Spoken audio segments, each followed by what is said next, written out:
মুসলমান বাবার, আমার যুবক বাবারা, আমার নবী এত কষ্ট করছে, সেই নবীর সুন্নাত কেন মানো না? তোমার সে আমার সে বড় নসিব খবর পরে কেউ হইতে পারে না। এ আমার মুসলমান বাবা, তোমরা কি জানো না সেই মুসলমানদের সাথে মহিলা মুসলমানরাও ছিল, তাদের সাথে তাদের বাচ্চারাও ছিল। না খাইতে খাইতে বুকের শুকিয়ে গেছে। বাচ্চারা যখন বুকের মধ্যে টান মারছে দুধ না পাওয়ার কারণে, ঠাট্টা মারিয়া চিল্লান দিছে। তারপরে ইমান ছাড়ে না, ইসলাম ছাড়ে নাই। বাচ্চাগুলি ক্ষুধার তাড়নায় না খাইতে খাইতে কঙ্কাল হয়ে গেছে, হাড় সার হয়ে গেছে, কিন্তু বাবা মা ইসলাম ছাড়ে নাই, ইমানও ছাড়ে নাই। জনাব মুহাম্মদ রাসূলুল্লাহ সাল্লাল্লাহু আলাইহি ওয়াসাল্লাম চিন্তা করলেন, মক্কা নগরীর মানুষ যেহেতু আমার দাওয়াত কবুল করে না, আমি গিয়া দেখি তাইফের মানুষ আমার দাওয়াত কবুল করে কিনা। জনাব মুহাম্মদ রাসূলুল্লাহ সাল্লাল্লাহু আলাইহি ওয়াসাল্লাম তাইফের লিডারদের কাছে গিয়ে দাওয়াত দেয়া শুরু করছে। কেউ বলছে আল্লাহ কি কাম নাই, তোমাকে নবী বানাইছে, আল্লাহর কাউকে দেখে না। আর একজনে বলতে আছে তোমার সাথে আমি কথাই বলবো না, যদি তুমি সত্যই নবী হও তোমার সাথে কথা বলিয়া খারাপ কথা বললে আল্লাহ গজব দিবে, আর তুমি যদি নবী নাই হও তাহলে তোমার সাথে কথা বলা আমার বেহুদা হবে, আমি তোমার সাথে কথাই বলবো না। আর একজনে বলছে তুমি এখান থেকে ভাগো, তোমাকে এখানে দাওয়াত দেওয়ার কোনো দরকার নাই। এরকম বিভিন্ন টিটকারি ফাইজলামি সবাই শুরু করছে। এরপরে তাইফের মুরব্বীরা বলতে আছে এ যুবক একটা পাগল মক্কা থেকে আসছে, ওই পাগলকে তোমরা সবাই পাথর মারা শুরু করো। যুবকরা পাগলকে পাথর মারা শুরু করছে। কেউ মাথাকে নিশানা বানাইছে, কেউ চক্ষুকে নিশানা বানাইছে কয়টা পাথর চোখের মধ্যে লাগানো যায়, কেউ মাথাকে নিশানা বানাইছে কয়টা পাথর মাথার মধ্যে লাগানো যায়, কেউ শরীরকে নিশানা বানাইছে কয়টা শরীরের মধ্যে লাগানো যায়। এইভাবে নবী আলাইহিস সালাতু ওয়াস সালামের পাথর মারতে মারতে এমন রক্ত বাহির হওয়া শুরু হয়ে গেছে, জুতা মোবারক রক্তে আটকে গেছে। তারপরে তিনি দিনের দাওয়াত ছাড়ে না। আর তুমি আমি এখন দিনের দাওয়াত দিতে পারি না। একটু দোকান বন্ধ করে দিনের দাওয়াত দিতে ভালো লাগে না, একটু কষ্ট করিয়া দিনের দাওয়াত হালকা জিগিরে যাইতে ভালো লাগে না, একটু কষ্ট করিয়া মাসিক ইসলামে থাকতে মনে চায় না, ওরে বিকালে জিকির করতে মনে চায় না। বাবার নবী আলাইহিস সালাতু ওয়াস সালাম এত কষ্ট করিয়া দাওয়াত দিতে পারে, যার একটা পোষণের দাম গোটা দুনিয়ার কুরসি বিক্রি করলে অনেক বেশি হবে, এক ফোঁটা রক্তের দাম গোটা কিছু বিক্রি করলেও তার সমান হইতে পারে না। সেই নবী আলাইহিস সালাতু ওয়াস সালাম দ্বীনের দাওয়াত দিতে গিয়ে এত রক্ত ঝরাইতে পারে, তাহলে তুমি আমি কেন দ্বীনের দাওয়াত দেব না? আমার মাওলা শাহ, আমার মাওলার কাছে তো পার পাওয়া যাবে না। এই দ্বীনকে রক্ষা করার জন্য জনাব মুহাম্মদ রাসূলুল্লাহ সাল্লাল্লাহু আলাইহি ওয়াসাল্লাম উহুদের ময়দানে নিজের দাঁত শহীদ করিয়া বলাইছে, ফুলকি মারিয়া রক্ত বের হয়ে গেছে। তুমি আমি কি করছি? এই দ্বীনের হেফাজতের জন্য, দ্বীনকে রক্ষা করার জন্য, এই দ্বীনকে প্রতিষ্ঠা করার জন্য নবী আলাইহিস সালাতু ওয়াস সালাম খন্দকের ময়দানে নিজের পেটের মধ্যে দুইটা পাথর বাঁধছে। ক্ষুধা, খাদ্য নাই, পানিও নাই, সহ্য করতে পারে না। আজকে সেই দিন তোমার সামনে আমার সামনে বিলীন হয়ে যাইতে আছে। আজকে আমি নামাজ পড়ি, আমার ছেলে নামাজ পড়ে না, আমি নামাজ পড়ি, আমার মেয়ে নামাজ পড়ে না, আমি নামাজ পড়ি, আমার ভাই নামাজ পড়ে না। আল্লাহ তুমি মাফ করিয়া দাও। ঘরের মধ্যে আমি একা নামাজি, আর কেউ নামাজি না।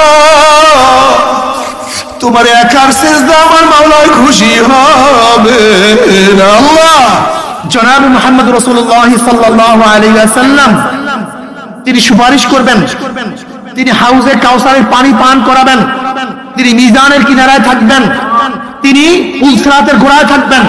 বুখারীর মধ্যে রওয়ায়াত আছে, নবী আলাইহিস সালাতু ওয়াস সালাম বলেন কিয়ামতের ময়দানে আমার উম্মতেরা আমাকে 3 জায়গায় খোঁজ করিও। কোন জায়গায়? হাউজের কিনারায় খোঁজ করিও। নবী আলাইহিস সালাতু ওয়াস সালাম হাউজে কাউসারের কিনারায় থাকবেন। তিনি ডাকবেন, আয় আমার উম্মতেরা, আমি তোদেরকে এক পেয়ালা হাউজে কাউসারের পানি পান করায় দেব। মান শারাবা লাম ইয়াজমা আবাদা, যেই ব্যক্তি এক পেয়ালা হাউজে কাউসারের পানি পান করবে 50,000 বছরের মধ্যে আর কোনোদিন পানি পয়সা লাগবে না। নবী আলাইহিস সালাতু ওয়াস সালাম বলেন, আমার উম্মতেরা মিজানের কিনারে আমাকে খোঁজ করিও। আমার নবী মিজানের কাছে থাকবে, আল্লাহর কাছে থাকবে, তার উম্মতকে ওজন দেয়া শুরু করবে। যখনই কোনো গুনাহ মাফা শুরু করবে, অমনি আমার নবী সুপারিশ করবে, মাওলা গুনাহটাকে মাফ দিও না। যখনই কোনো নেক বাদ দেয়া শুরু করবে, আল্লাহ নেকি থেকে বাদ দিও না। কিয়ামতের ময়দানে আল্লাহ পাক কি বলবেন আমার নবীকে? সাল তুতা ইশফা তুশাফা। আমার নবী আমার কাছে চান, আমার কাছে চান, আপনি যা চাইবেন আমি আপনাকে তা দিয়ে দেব। সাল তুতা, আপনি সুপারিশ করুন, যে সুপারিশ করবেন আমি সেই সুপারিশ কবুল করব। নবী কি করবেন? কবুল কে করবেন? জান্নাতের জন্য সুপারিশ কে করবেন? জান্নাতে দিবেন কে? জাহান্নাম থেকে বাঁচাবার সুপারিশ কি করবেন? জাহান্নাম থেকে বাঁচাবেন কে? হলত মলত করিয়েন না। নবীর কাজ নবীকে করতে দেন, আল্লাহর কাজ আল্লাহকে করতে দেন। বুঝাতে পারি আমার নবীর কাজ সুপারিশ করা, কবুল করার কাজ কার? বাস করে জ্ঞান নেই। আল্লাহ তো কইয়ে যে সাল তুতা ইশফা তুশাফা, সান দেব, সুপারিশ করেন, কবুল করব, সমস্যা কি? আমার নবী আলাইহিস সালাতু ওয়াস সালাম ফরমান, আমি পুলসিরাতের কিনারায় দাঁড়ানো থাকবো। বুখারীর মধ্যে দীর্ঘ এক রওয়ায়াত আছে, নবী আলাইহিস সালাতু ওয়াস সালাম পুলসিরাতের কিনারায় দাঁড়ানো, তার উম্মতরা পানি দিয়ে আসে, যা আব্দুল্লাহ যা, যা আব্দুর রহমান যা, যা আব্দুস সাত্তার যা, রহিমা খাতুন চলিয়া যা।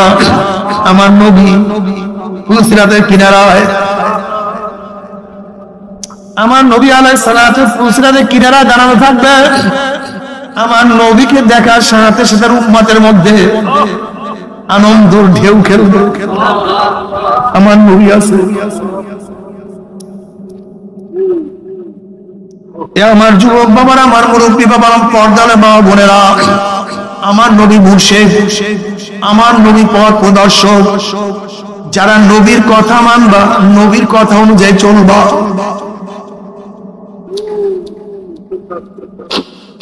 আমার নবী আলাইহিস সালাতু ওয়াস সালাম তোমাকে আমাকে রেখে জান্নাতে যাবেন। আমার যুবক বাবারা, আমার মুরব্বী বাবারা, আমার পর্দা মা বোনেরা, মুসলমান বাবারা, আমার মুসলমান বাবারা, আমার মুসলমান মা বোনেরা, আজকে মুসলমান সন্তানদের চেহারার দিকে তাকাইলে কলিজা ফাটিয়া যায়। আজকে মুসলমান মা বোনদের চেহারার দিকে তাকাইলে কলিজা ভাঙ্গিয়া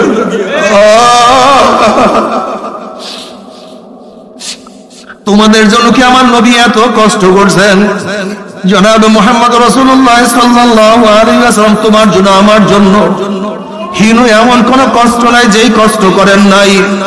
তুমি কি বুখারীর মধ্যে রওয়ায়াত দেখো না, আব্দুল্লাহ ইবনে মাসউদ রাদিয়াল্লাহু আনহু নবী আলাইহিস সালাতু ওয়াস সালাম হেরেমের মধ্যে নামাজরত অবস্থায় ছিলেন। আবু জাহেল বলতে আছে, তোমাদের মধ্যে কে এমন আছো মুহাম্মদ যখন সিজদার মধ্যে পড়বে অমুক পুত্রের পচা উটের নারী ভুঁড়ি তার মাথার উপর কে চাপিয়ে দিতে পারো? এক কাফের বলতেছে আমি পারবো।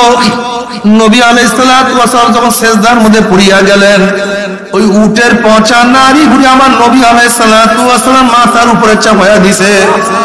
আব্দুল ইবনে মাসউদ বলেন, আমি দেখতেছিলাম কিন্তু কিছু করার নাই, আমার সেই শক্তিও নাই যে আমি কিছু করব, কিন্তু সহ্য করতে পারতেছিলাম না। কেউ একজন ফাতেমা রাদিয়াল্লাহু তাআলা খবর দিছে তোমার বাবার অবস্থা এরকম। ফাতেমা রাদিয়াল্লাহু তাআলা ছোট বাচ্চা, সে আসিয়া বাবার এই অবস্থা দেখার পরে তার কলিজার মধ্যে কেমন লাগছে, বাবাই পড়ে আছে, উটের পচা নারী নিচে পড়ে আছে, মাথা তুলতে পারে না। ফাতেমা রাদিয়াল্লাহু তাআলা কষ্ট করিয়া কোন রকমের সেই উঠেন নারী বুড়ি যখন সরাবার পরে নবী আলাইহিস সালাতু ওয়াস সালাম মাথা উঠাইলেন। এ মুসলমান বাবার, আমার যুবক বাবারা, আমার নবী এত কষ্ট করছে, সেই নবীর সুন্নাত কেন মানো না? তোমার সে আমার সে বড় বদনসিব খবর পড়া কেউ হইতে পারে না। জনাবে মুহাম্মদ রাসূলুল্লাহ সাল্লাল্লাহু আলাইহি ওয়াসাল্লাম শিয়াবে আবু তালেবের মধ্যে একদিন নয়, 2 দিন নয়, 3 বছর অবরুদ্ধ অবস্থায় ছিলেন। কাফেররা এক গ্লাস পানির ব্যবস্থা করে নাই, কোনো কিছু বিক্রিও করতো না। গাছের পাতা খাইছেন, ছাগলের বড়ির ন্যায় পায়খানা করছে। এ আমার মুসলমান বাবা, তোমরা কি জানো না সেই মুসলমানদের সাথে মহিলা মুসলমানরাও ছিল, তাদের সাথে তাদের বাচ্চারাও ছিল। না খাইতে খাইতে বুকের শুকিয়ে গেছে।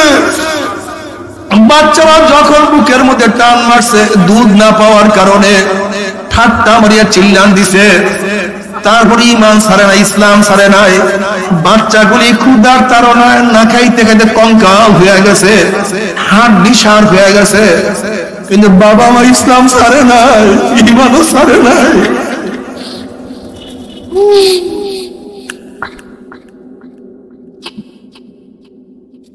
জনাব মুহাম্মদ রাসূলুল্লাহ সাল্লাল্লাহু আলাইহি ওয়াসাল্লাম চিন্তা করলেন, মক্কা নগরীর মানুষ যেহেতু আমার দাওয়াত কবুল করে না, আমি গিয়া দেখি তাইফের মানুষ আমার দাওয়াত কবুল করে কিনা। জনাব মুহাম্মদ রাসূলুল্লাহ সাল্লাল্লাহু আলাইহি ওয়াসাল্লাম তাইফের লিডারদের কাছে গিয়ে দাওয়াত দেয়া শুরু করছে। কেউ বলতেছে আল্লাহ কি কাম নাই, তোমাকে নবী বানাইছে, আল্লাহর কাউকে দেখে না। আর একজনে বলতে আছে তোমার সাথে আমি কথাই বলবো না, যদি তুমি সত্যই নবী হও তোমার সাথে কথা বলিয়া খারাপ কথা বললে আল্লাহ গজব দিবে। আর তুমি যদি নবী নাই হও তাহলে তোমার সাথে কথা বলা আমার বেহুদা হবে, আমি তোমার সাথে কথাই বলবো না। আর একজনে বলছে তুমি এখান থেকে ভাগো, তোমাকে এখানে দাওয়াত দেওয়ার কোনো দরকার নাই। এরকম বিভিন্ন টিটকারি ফাইজলামি সবাই শুরু করছে। এরপরে তাইফের মুরব্বীরা বলতে আছে এ যুবক একটা পাগল মক্কা থেকে আসছে, ওই পাগলকে তোমরা সবাই পাথর মারা শুরু করো। যুবকরা পাগলকে পাথর মারা শুরু করছে। কেউ মাথাকে নিশানা বানাইছে, কেউ চোখকে নিশানা বানাইছে কয়টা পাথর চোখের মধ্যে লাগানো যায়, কেউ মাথাকে নিশানা বানাইছে কয়টা পাথর মাথার মধ্যে লাগানো যায়, কেউ শরীরকে নিশানা বানাইছে কয়টা শরীরের মধ্যে লাগানো যায়। এইভাবে নবী আলাইহিস সালাতু ওয়াস সালামের পাথর মারতে মারতে এমন রক্ত বাহির হওয়া শুরু হয়ে গেছে, জুতা মোবারক রক্তে আটকে গেছে। তারপরে তিনি দিনের দাওয়াত ছাড়ে না। আর তুমি আমি এখন দিনের দাওয়াত দিতে পারি না। একটু দোকান বন্ধ করে দিনের দাওয়াত দিতে ভালো লাগে না, একটু কষ্ট করিয়া দিনের দাওয়াত হালকা জিগিরে যাইতে ভালো লাগে না, একটু কষ্ট করিয়া বার্ষিক ইস্তেমায় থাকতে মনে চায় না, ওরে বিকালে জিকির করতে মনে চায় না।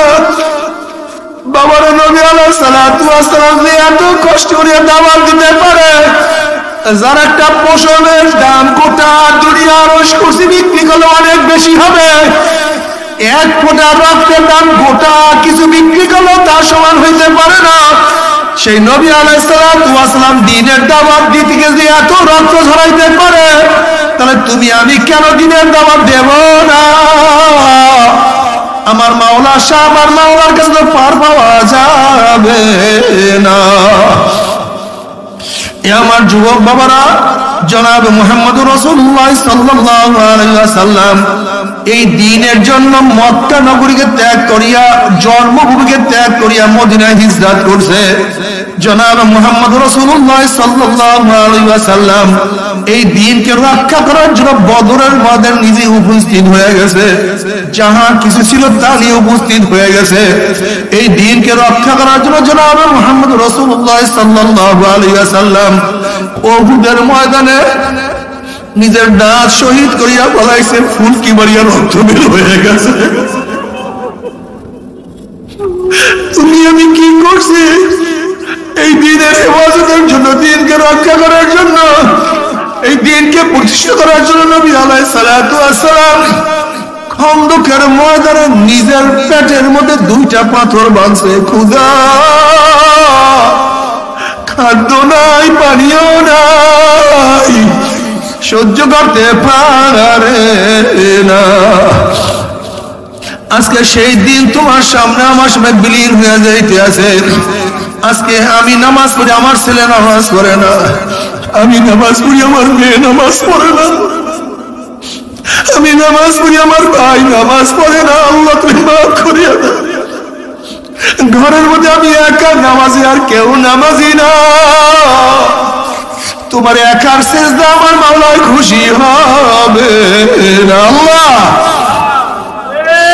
ও আমার যুবক বাবারা, আমার মুরব্বী বাবারা, যেই সমস্ত মুসলমানরা আমার বয়ান শুনতে আসো, বাবা তুমি কি দেখো নাই গোটা দুনিয়ার মধ্যে সাহাবায়ে কেরাম রিদওয়ানুল্লাহি তাআলা আলাইহিম আজমাইনদের শরীর মোবারক কারণটা কি? তাদের বাড়ি তো মক্কায়, তাদের বাড়ি আরবে। গোটা দুনিয়ার মধ্যে তাদের শরীর কেন পাওয়া যায়?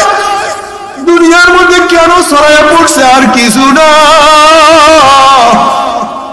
এই কলেমার দাওয়াত দেওয়ার জন্য, দ্বীনের দাওয়াত দেওয়ার জন্য গোটা দুনিয়ার মধ্যে ছড়াইয়া পড়ছে। আমার মাওলার দ্বীন কিভাবে বিজয় করা যায়, কিভাবে সমস্ত মানুষকে নামাজি বানানো যায়, কিভাবে সমস্ত মানুষকে কলেমা পড়ানো যায়। আজকে তোমার মধ্যে আমার মধ্যে দাওয়াত নাই। আমার মাওলা যে তোমাকে আমাকে মোহাম্মত করবে না। আল্লাহ, তুমি কি দেখো না শাহজালাল ইয়ামানি রাহমাতুল্লাহ আলাইহি, তার বাড়ি ইয়ামানে, সৌদির পাশে, ওমানের কাছে। এত দূর থেকে শাহজালাল ইয়ামানি রাহমাতুল্লাহ আমাদের দেশে কেন আসছেন? শাহ মাকদুম রাহমাতুল্লাহ আলাইহি কেন আসছেন? শাহ ফরাম রাহমাতুল্লাহ আলাইহি কেন আসছেন? হাজার আল্লাহর ওলিরা আমাদের দেশে কেন আসছেন? এখানে ব্যবসা করার জন্য আসেন নাই, ক্ষমতা নেওয়ার জন্য আসেন নাই। তারা বাড়ি ঘর, টাকা পয়সা সব কিছু ত্যাগ করে আসছেন আমার মাওলার দিনের জন্য, মাওলার দিনের প্রেমে পড়িয়া। হে মুসলমানের দলেরা, হে আমার মুসলমান বাবারা, আমার মা বাবা বোনেরা, সেই দিন তোমার সামনে আমার সামনে বিলীন হইয়া যাইতে আছে। তুমি আমি দিনকে ধরিয়া না রাখি, দিনের দাওয়াত না দেই, কিয়ামতের মাঠে নবীর সামনে কেমনে উঠবা, সাহাবাদের সামনে কেমনে উঠবা, এই শাহজালাল ইয়ামানির সামনে কেমনে উঠবা, কোন মুখ নিয়ে উঠবা? আমার নবী যদি প্রশ্ন করে, আমার দিন তোদের সামনে সব বিলীন হয়ে গেছে, তোরা আনন্দ ফুর্তির মধ্যে লিপ্তি ছেলে, তুই কি করছ? নবীর কাছে কোনো জবাব দিতে পারবো না। আল্লাহ আমাদের সবাইকে মাফ করিয়া দাও। আল্লাহ দিনের দায়ী সে আমাদের সবাইকে কবুল করিয়া না। এ আমার যুবক বাবারা, আজকে থেকে নিয়াত করো, তুমি স্কুলে পড়ো, স্কুলের সবাইকে দাওয়াত দাও। তুমি রিক্সা চালাও, রিক্সা ভাইদেরকে দাওয়াত দাও। তুমি ব্যবসা করো, ব্যবসায়ী ভাইদেরকে তুমি দাওয়াত দিতে থাকো। তুমি ছাত্র মানুষ, ছাত্র ভাইদের দাওয়াত দাও। এ আমার মা বোনের, আমার মা বন্ধুদের দাওয়াত দাও, সবাইকে দাওয়াত দাও। ভাই নামাজে চলো, ভাই নামাজে চলো, ভাই দাঁড়িয়ে রাখো। আমার মা বোনেরা পর্দা করো, হাতে ধরো, পায়ে পড়িয়া যাও, হাতে ধরো, পায়ে পড়িয়া যাও। ভাই আপনি নামাজ না পড়লে আপনার পা আমি ছাড়বো না। আপনি মাওলাকে সিজদা না দিয়া পারবেন না। আল্লাহ এইভাবে কলিজার ব্যথা নিয়া, কলবের ব্যথা নিয়ে সবাইকে দাওয়াত দেয়া শুরু করো, হালকা ছাড়িও না। দেখো মুসলমান আরামের জন্য দুনিয়াতে আসে না, মুসলমান ত্যাগ করার জন্য দুনিয়াতে আসে। দুনিয়াতে বেঈমানরা আরাম করে, মুসলমান কষ্ট সাধনা করে। যদি কষ্ট সাধনা করিয়া কবরে যাইতেই পারো, কবরটা জান্নাতের বাগিচা হয়ে যাবে। আল্লাহ কবুল করিয়া নাও। যত দূর তাকাবা সব ফাঁকা হয়ে যাবে, জান্নাতের নিয়ামতের কবরটা ভরিয়া যাবে। আল্লাহ কবুল করিয়া নাও। যদি সাধনা করিয়া কিয়ামতের মাঠে উঠতেই পারো, আমার মাওলা ডাকিয়া ডাকিয়া আরো সে নিচে জায়গা করিয়া দিবে। আমার নবী নিজের হাতে হাউজে কাউসারের পানি পান করতে পারবা। ওয়াইন মিনকুম ইল্লা ওয়ারিদুহা কানা আলা রাব্বিকা হাতমান মাকদিয়া সুম্মা নুনাজ্জিলুল্লাযীনা ইত্তাকাউ ওয়া নাযারুয যালিমিনা ফীহা জিসিয়া। 30,000 বছরের ফুসরাত 1 সেকেন্ডের মধ্যে পাড়ি দিয়ে আমার মাওলার জান্নাতে চলিয়া যাবা। জান্নাতে যাওয়ার পর আমার মাওলার তরফ থেকে সালামুন কাওলাম মির রাব্বির রহিম, শুধু শান্তি আর শান্তি, শান্তি আর শান্তি। অশান্তি কি জিনিস আর কোনোদিন দেখা লাগবে না। আল্লাহ কবুল করিয়া নাও। কিন্তু আমার বেনমাজি বাবারা, ও হারামখোরের দলেরা, ও বেপর্দা মা বোনেরা, যদি আমার মাওলাকে রাজি খুশি না করিয়া মাওলার কবরে যাও, ওই কবর আর কবর থাকবে না, গোটা কবরটা জাহান্নামের আগুনে ভরিয়া যাবে। কোন কোন কবরের দুই পাশের মাটি এত জোরে চাপ মারবে, চাপে এসে এক পাজরে হাঁটি আর এক পাজরে লাগাইয়া ফেলাইবে, আল্লাহ মাফ করিয়া দাও। কোন কোন নাফরমানের কবরের মধ্যে একটা আন্দা পয়রা ফেরেশতা আমার মাওলায় নাযিল করিয়া দিবে। যদি এক একটা বাড়ি মারবে, 70 তবক জমিনের নিচে নাফরমান ঢুকিয়া যাবে, আবার উঠবে, আবার পিটাইবে। নাফরমান যত চিল্লাইবে, ফেরেশতা কানেও শুনবে না, চোখেও দেখবে না, মায়াও লাগবে না, আর মাইরও ছাড়বে না। আল্লাহ তুমি আমাদের সবাইকে মাফ করিয়া দাও। ইমাম গাজালি রাহমাতুল্লাহ আলাইহি বলেন, গরিবের চেয়ে বড় লোকদের কবরের শাস্তি 70 গুণ বেশি অনুভব হবে। যখনই বড় লোকদের শাস্তি শুরু হয়ে যাবে, মনে পড়বে আমার খাট এত দামি ছিল, আমার বিল্ডিং মরমর পাথরের ছিল, আমার দস্তারখানি এত ডিজাইনের খানা ছিল, আমার তো মালি ছিল, চাকর ছিল, নৌকার ছিল, এত সম্মান, এত ইজ্জত। যখনই দুনিয়ার সুখ শান্তির কথা মনে পড়বে, ওইদিকে আযাব চলতে থাকবে। ওই মনে পড়ার সাথে সাথে এত কষ্ট পাবে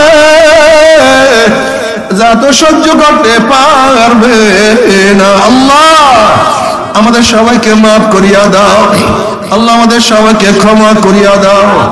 এরপরে কিয়ামতের ময়দান। বাবারে, তুমি কি দেখো না আজকে গরমের দিনে সহ্য করতে পারি না? তুমি কি দেখো না এই বছর গরমে এখন ট্রাফিক ডিউটি অবস্থায় দুনিয়া থেকে বিদায় হয়ে গেছে? 9,30,00,000 মাইল দূরে সূর্যের গরমে ছায়া ঘেরা দুনিয়ার ঠান্ডা দুনিয়ার পানির মধ্যে, বাতাসের মধ্যে, ছায়ার মধ্যে আমরা সহ্য করতে পারি না। কিয়ামতের মাঠে আল্লাহ রাব্বুল আলামিন এত উঁচা সূর্যটাকে এক হাত বা সোয়ার মাথার উপর করে ফেলাইয়া দিয়া আল্লাহ ডাক দিয়া, সূর্য তোর মধ্যে যত গরম আছে সমস্ত গরম ছাড়িয়া দে, নাফরমানরা বুঝুক আমি মাওলা কেমন। সূর্য মাওলার হুকুম পেয়ে এমন ভাবে গরম দেয়া শুরু করবে, সূর্যের গরমে মাথাটা টাস টাস ফাটিয়া যাবে, মগজ ভাতের মধ্যে উতলাইতে থাকবেন না, কেবল মুখ দিয়া মগজ গলিয়া গলিয়া পড়তে থাকবে। মানুষ দাঁড়াইতে পারবে না, মানুষ শুধু লাফাইতে থাকবে। বাবারে, দুনিয়াতে কয়দিন বাঁচবো? 30, 40, 50, 60, 70, 80 বছর। আর কোন মোল্লা মৌলবীর কিসসা কাহিনী না, কোন পীর বুজুর্গর কোন বাণী না। আল্লাহ পাক কালামে পাকের মধ্যে ফরমান, ওই কিয়ামতের ময়দানে সূর্যের গরমের নিচে শুধু দাঁড়ায় থাকতে হবে 50,000 সানা, 50,000 বছর। 50,000 বছর, 50,000 বছর তাঁবুর কোনো ব্যবস্থা নাই, গাছের কোনো ছায়ার ব্যবস্থা নাই, ছাতার কোনো ব্যবস্থা। আল্লাহ আমাদের সবাইকে মাফ করিয়া দাও। ওইদিকে জাহান্নাম গুরিম গুরিম আওয়াজ মারতে থাকবে। জাহান্নামের আওয়াজে কিয়ামতের ময়দানটা থরথর থরথর করে কাঁপতে থাকবে। এক একটা জাহান্নামের গলার মধ্যে 70,000 শিকাল লাগানো হবে। এক একটা শিকালের মধ্যে 70,000 ফেরেশতা আছে। আল্লাহ মাফ করিয়া দাও।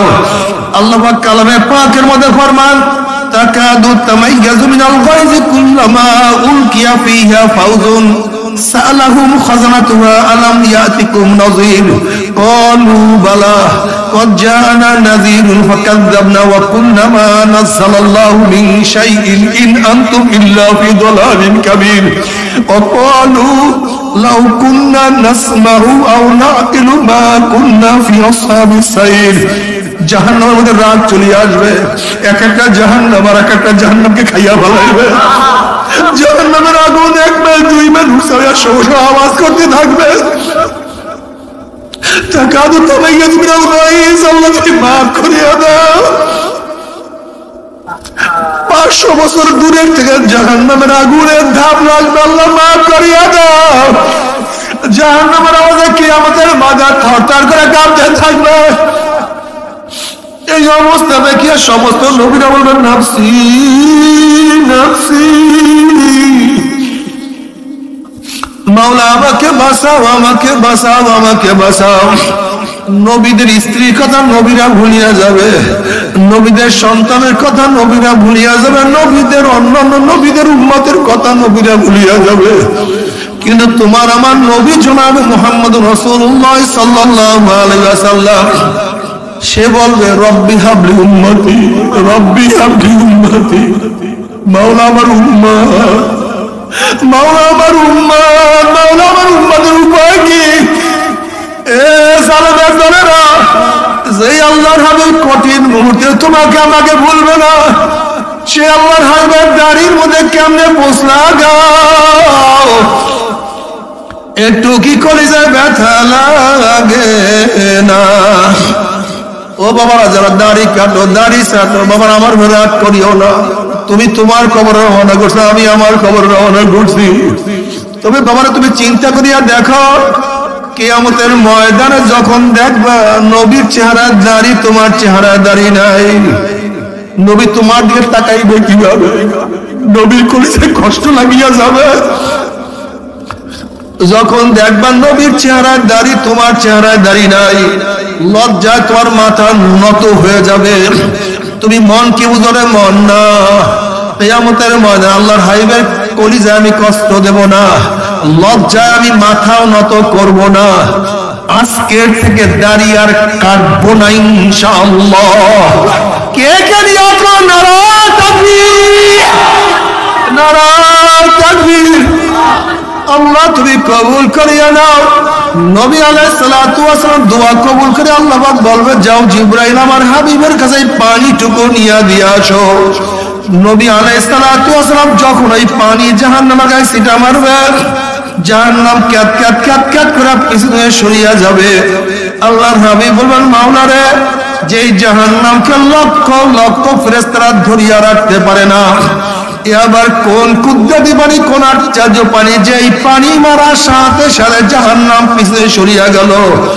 আল্লাহ পাক ডাক দিয়ে বলেন, হাবিব গো, এই পানি কোন আশ্চর্য পানি না, কোন কুদরতি পানি না, এই পানি হলো তোমার গুনাহগার উম্মতের চোখের পানি। আল্লাহ তুমি কবুল করিয়া নাও। বলে, তুমি কি জানো চোখের পানির কত দাম? কিয়ামতের ময়দানে আল্লাহ পাক এক ব্যক্তিকে জাহান্নামের ফয়সালা দিয়া দিবে। অমনি চোখের একটা পশম বলবে, মাওলা রে, তোমার নবী সত্য বলছে না মিথ্যা বলছে? আল্লাহ পাক বলবে, আমার নবী যা বলছে সবই সত্য বলছে, মিথ্যা বলার তো প্রশ্নই হইতে পারে না। তখন চোখের পশম বলবে, মাওলা রে, তোমার নবীর ঘোষণা, মান বাকা মিন খাশিয়াতিল্লাহি হারামাল্লাহু তিলকাল আইনা আলান নার, যেই চক্ষু তোমার ভয়ে জাহান্নামের ভয়ে কাঁদবে, সেই চোখের উপরে তুমি জাহান্নামের আগুন হারাম করিয়া দিবা। আমি চোখের পশম সাক্ষী দিতে আছি, তোমার এই বন্দার নামাজের দাঁড়াইয়া কত কান্না কানছে, রুকুতে গিয়া কত পানি ঝরাইছে, সিজদায় পড়িয়া কত মাটি ভিজাইছে, ওয়াজ নসিহতে বসিয়া কান্দিয়া কত বুক বসাইছে। এরপরেও তুমি তাকে কিভাবে জাহান্নামের ফয়সালা দিলা? অমনি আমার মাওলা বলবে, জিবরাইল গোটা কিয়ামতের ময়দানের মানুষকে এলান করিয়া দে, জানাইয়া দে, অমুকের ছেলে অমুককে আল্লাহ পাক রব্বুল আলামিন শুধুমাত্র চোখের একটা পশমের সাক্ষী করে আমার মাওলা মাফ করিয়া দিছে। আল্লাহ, আল্লাহ তুমি বাহানা করিয়া তোমার বান্দাকে মাফ করবা, ওই বাহানার মধ্যে আমাদেরকে ফালাইয়া দিও, ওই বাহানার মধ্যে আমাদেরকে ফালাইয়া দিও, কোন রকমের মাফ করিয়া দিও, কোন রকম তোমার ক্ষমা করিয়া দিও।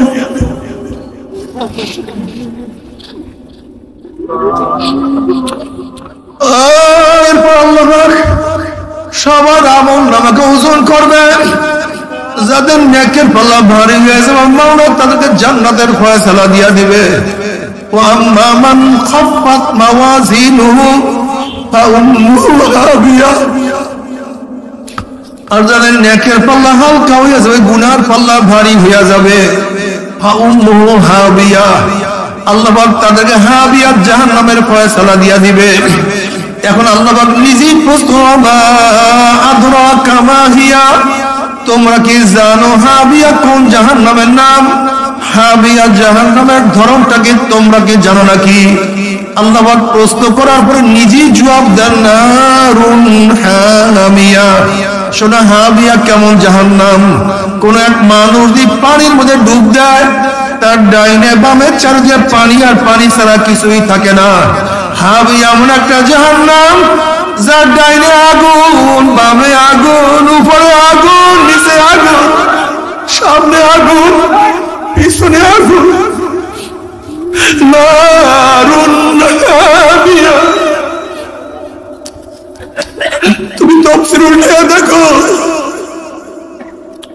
হাবিয়ার ব্যাখ্যা নবী আলাইহিস সালাতু ওয়াস সালাম ফরমান হাবিয়া এমন একটা জাহান্নাম, গোটা দুনিয়ার গাছপালা তরুলতা পাহাড় পর্বত সব একত্রিত করিয়া হাবিয়ার মধ্যে নিক্ষেপ করা হয়, মুহূর্তের মধ্যে সব কিছু জ্বালাইয়া ধ্বংস করিয়া ফেলাইবে।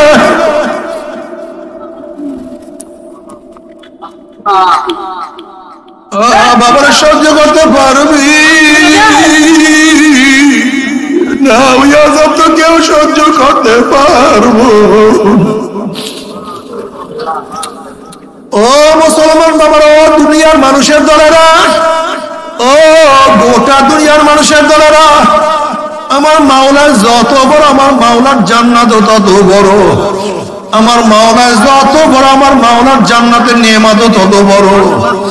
আমার মাওলার যত বড়, আমার মাওলার জাহান্নাম তত বড়। আমার মাওলার যত বড়, আমার মাওলার জাহান্নামের শাস্তি তত বড়। আল্লাহ মাফ করিয়া দেন। জাহান্নামের গাছ চামড়া 42 গজ মোটা হইয়া যাবে। পড়তে পড়তে জাহান্নামীরা পড়তে পড়তে 42 গজ মোটা চামড়া পুড়িয়া শরীর থেকে আলাদা হইয়া যাবে। আমার নতুন চামড়া উঠিয়া যাবে। বাবারে সহ্য করতে পারবি? ওই আযাব তো কেউ সহ্য করতে পারে, ওই আযাব তো কেউ সহ্য করতে পারবো না। আল্লাহ চুপ করেন। তবে আমার মুসলমান মুমিন বাবারা, সবাই মনে চায় গুনার থেকে ফিরিয়া নেক আমল করিয়া মাওলার জান্নাতে সবাই যাইতে মনে চায়। গুনাহ নিয়া মাওলার জাহান্নামে কাউরি কিন্তু যাইতে মনে চায় না। কিন্তু কেনই বা আমরা নেক আমল করতে পারি না? কেনই বা গুনার কাম ছাড়তে পারি না? ওই শয়তান আল্লাহর কাছে কসম করছে, ওই শয়তান আল্লাহর কাছে কসম করছে, মাওলা যে আদমের জন্য আমি চিরতরে জাহান্নামী হয়ে গেছি, ওই আদম সন্তানকে আমি জাহান্নামে না নিয়ে ছাড়বো না। আমি তোমার জাতের পাকের কসম খেয়ে বলতেছি, ওদের সবাইকে আমি জাহান্নামে নিয়ে যাব। আমার মাওলা বলছে, শয়তান তুই আমার আদম সন্তানকে যদি ধাক্কাইতে ধাক্কাইতে ধাক্কাইতে ধাক্কাইতে জাহান্নামের কিনারায় নিয়ে যাও, আর ওই কিনারা থেকে আমার বান্দা আমাকে ডাক দেয়, আল্লাহ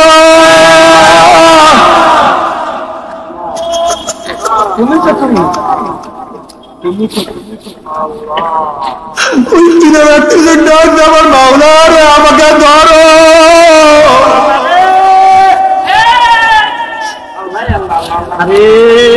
আমার বান্দা ডাক দাও দিতে দেরি, আমি মাওলাকে হাত ধরতে দেরি করবো।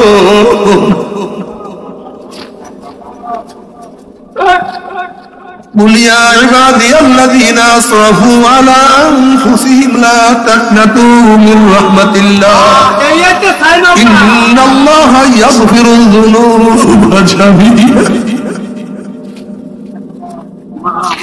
বাবারে মাওলা তোমার দিকে আমার দিকে তাকায় রয়েছে আব্দুল্লাহ আমাকে ডাকবে আব্দুল্লাহ আমার কাছে ক্ষমা চা আব্দুল্লাহ আমাকে চেষ্টা কর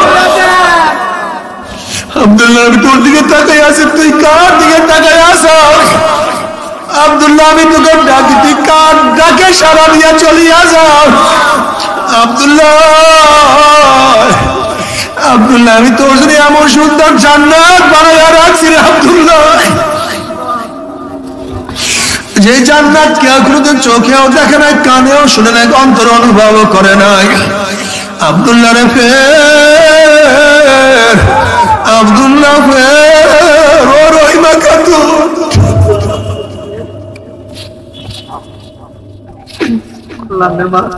তোরা কি আমি মাওলার পথ ধরবি না আমি মাওলাকে কি তোরা ডাক দিবি না উদউনি আস্তাজিব লাকুম বান্দা আমাকে ডাক দে আমি তোদের ডাকে সাড়া দেব নবী আলাইহিস সালাতু ওয়াস সালাম ফরমান আত-তাইবুনা জান্না কামাল্লা জানবালা আল্লাহ পাকের বান্দা বান্দি তওবা করতে দিলে আমার মাওলার maaf করতে এক সেকেন্ড দেরি হবে না তবে মুমিন মুসলমান বলতে সবাইরই মনে চায় গুনাহ থেকে ফিরিয়া নেক আমল করিয়া মাওলার জান্নাত কিন্তু সবাইরই যাইতে মনে চায় গুনাহ নিয়ে মাওলার জাহান্নামে কাউরে কিন্তু যাইতে মনে চায় না কিন্তু কেনই বা আমরা নেক আমল করতে পারি না কেনই বা গুনার কাম ছাড়তে পারি না এর মূল কারণ আপনার এবং আমার পিছনে নফস এবং শয়তান লাগিয়া রয়েছে এই নফস এবং শয়তান থেকে বাঁচার জন্য যে কোনো একজন হক্কানি আল্লাহর ওলির হাতে হাত দিতে হবে রে বাবা খবরদার বর্তমান জমানায় পীর মুরিদের মে ভেজাল ব্যবসা দলাদলি হিংসা হাসাদে পরিণত হয়ে গেছে সমস্ত আল্লাহর ওলির একমত যেই পীরের 5 জন মুরিদের মধ্যে কমপক্ষে 3 জনকে দেখবেন আলহামদুলিল্লাহ সুন্নাত মাহফুল আমল আকলাক মজবুত হয়ে যাইতে আছে গুনার কাম ছাড়তে আছে নেকের আমল ধরতে আছে কলব নরম হইয়া চোখে পানি আসতে আছে বৃক্ষতর নাম কি ফলে পরিচয় আমি চরমোনাই বুঝি না চরমোনাই দাওয়াত প্রশংসা প্রচার প্রসার করার জন্য আসিনি রে বাবা চরমোনাই যাওয়ার তোমার কোনো দরকার নাই কোনো দরকার নাই কোনো দরকার নাই তুমি যার কাছে গিয়া পারো গুনার কাম ছাড়ো নেকের আমল ধরো কলব নরম করিয়া চোখে পানি নিয়া মাওলার কবরে যাইও যেরকম দুনিয়ার ঘরে আগুন লাগলে পানি ছাড়া নিভানো যায় না ঠিক তদ্রুপ তোমার এবং আমার গুনার দ্বারা যে জাহান্নামের আগুন জ্বলিয়া রইছে চোখের পানি ছাড়া কিন্তু জাহান্নামের আগুন নিভানো সম্ভব না কাজে বাবা আমার জন্য দোয়া চাই আমিও দোয়া করি সবাই সবার জন্য প্রাণ খুলিয়া দোয়া করো যেন কিয়ামতের ময়দানে গলা গলি বাঁধিয়া মাওলা একসাথে জান্নাতে যাওয়ার তৌফিক দিয়া দেয়। নিউ উজানি টিভি সুস্থ সাংস্কৃতিক প্রত্যাশায় আপনাদের সেবায় নিয়োজিত।